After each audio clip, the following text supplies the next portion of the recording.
In Q1 2026, Apex Mining reported a 20% drop in gold production volume, yet their net income nearly doubled to 2.82 billion pesos.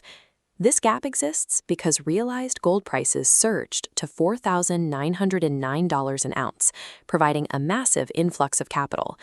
The company is now allocating $300 million of that capital toward the development of a copper project. This represents a move beyond their traditional gold-only production model, setting the stage for a dual-metal revenue stream. Leading this shift is Enrique Razon Jr., whose group, Prime Strategic Holdings, maintains a 54.75% controlling stake in the company. His approach centers on capital allocation designed to address long-term physical risks to the company's assets. At the Mako gold mine, the company faced a physical constraint. As seen in this aerial view of the facility, the narrow mountain valley leaves very little room for a tailings storage facility, the space required to hold waste rock. With the existing waste facility reaching its limits, management had to choose, either cap production or expand their footprint into new territory.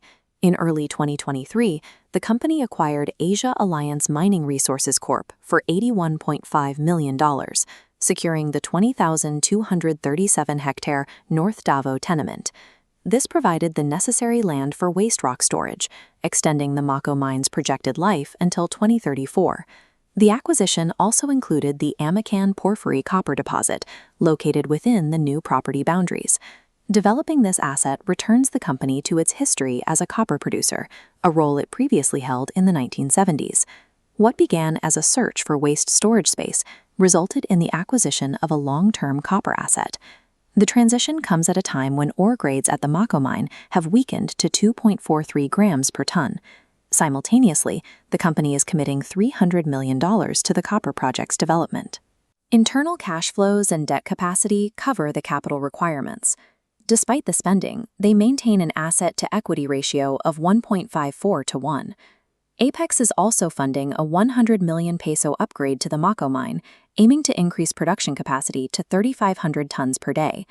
Because the expansion is funded through cash and bank loans, the company has avoided equity dilution while simultaneously doubling its dividend payout.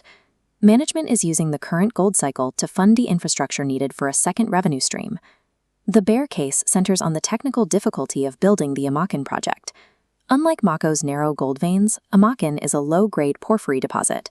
It has an ore cutoff grade of just 0.2% copper.